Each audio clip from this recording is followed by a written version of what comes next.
Bonjour. Hello. Hola. Marhaba bikoum. Sur le fil, Le podcast d'actu de l'AFP. des nouvelles choisies pour vous sur notre fil info.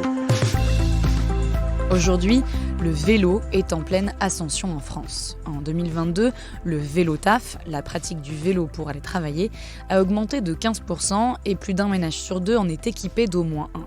Mais ces chiffres cachent une grande disparité entre ville et campagne. Depuis 2019, le nombre de cyclistes en zone rurale a certes augmenté, mais 80% des trajets s'effectuent encore en voiture. Alors, quels sont les freins à une généralisation du vélo en dehors des grandes agglomérations ? On y répond dans l'épisode du jour, réalisé avec Maxime Mamet et Guillaume Souvent. Sur le fil. Bon, alors je vérifie les pneus tous les matins pour être sûr de ne pas être embêté sur la route. Je prends mon vêtement de pluie au cas où. Cécilia Rousselot-Denis vit à Montlouis-sur-Loire, une commune rurale de 11 000 habitants. Elle enfile son casque, s'équipe de son gilet réfléchissant et enfourche son vélo. La voici partie pour 13 km. Direction Tours, dans l'Indre-et-Loire. Là, ça fait 2 ans et demi que je fais tous les jours. Ça devient une drogue. Je peux plus prendre la voiture le matin, ça me file des boutons.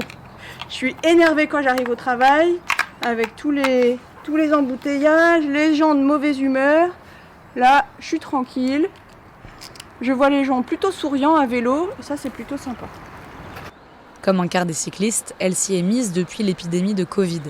Mais il est encore difficile d'abandonner complètement la voiture. Je pense que là, je pourrais être prête à le faire. C'est juste que j'ai peur, quoi.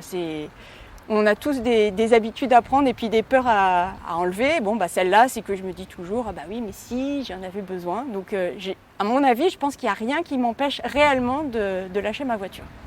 S'il faut dépasser d'éventuelles peurs et changer ses habitudes, la question des infrastructures est également primordiale, selon cette autre vélo-taffeuse, Isabelle Maston, une orthophoniste à Blois. Il y a un projet de piste cyclable le long de la route départementale qui là changerait les choses parce que même si elle est plus éclairée, il y a quand même les phares des voitures qui éclairent et je pense que là, ça sera plus facile de prendre son vélo toute l'année pour moi et plus sécurisant pour la plupart des gens surtout des femmes, qui ont peur de rouler toute seule dans la forêt. À défaut d'une piste cyclable éclairée et sécurisée, Isabelle Maston ne prend donc son vélo qu'une partie de l'année. Mon vélo, moi je le prends à peu près de mars à octobre, quand la lumière le permet, parce que c'est vrai que j'ai quand même toute cette traversée en forêt, j'ai à peu près 20 minutes en forêt.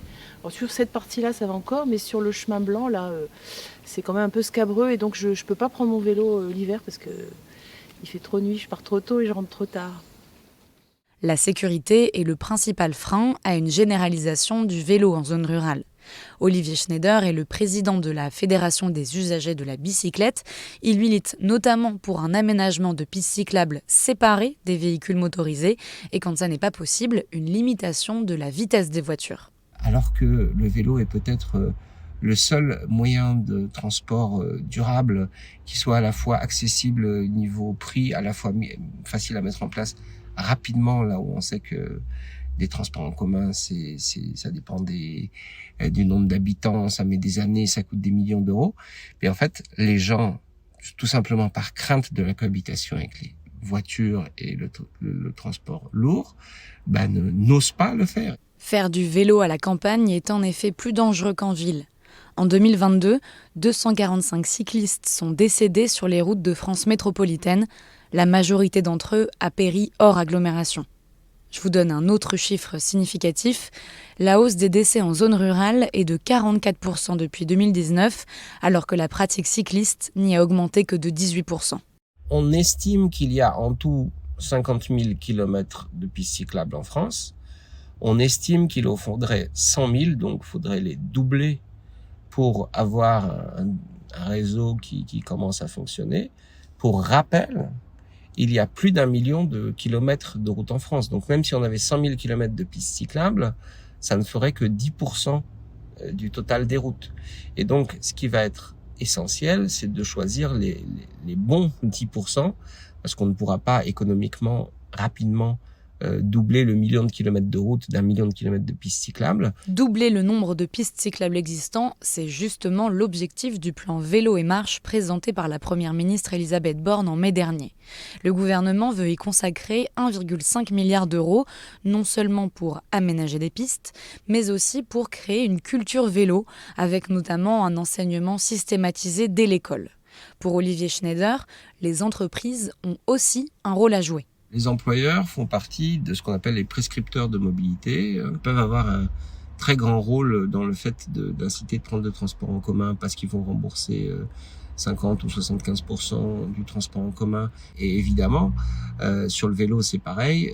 Créer des conditions de stationnement sur le lieu de travail, se faire les porte-paroles des cyclistes pour demander à la collectivité de prolonger la piste cyclable jusqu'au lieu de travail, ce qui est souvent ça manque, mais également mettre en place des flottes ou des remboursements divers et variés. Tout ça, ce sont des leviers dont peuvent se servir les employeurs pour faire en sorte qu'un maximum de leurs salariés viennent à vélo. Ils auraient raison de le faire. Car selon lui, les entreprises y gagneraient. Selon un rapport qu'il a coécrit en 2017 avec des experts de la mobilité douce, les salariés cyclistes présentent 15% d'arrêt maladie de moins que les salariés non cyclistes. Sur le fil revient demain. Merci de nous avoir écoutés. Je m'appelle Camille Kaufmann et je vous dis à bientôt.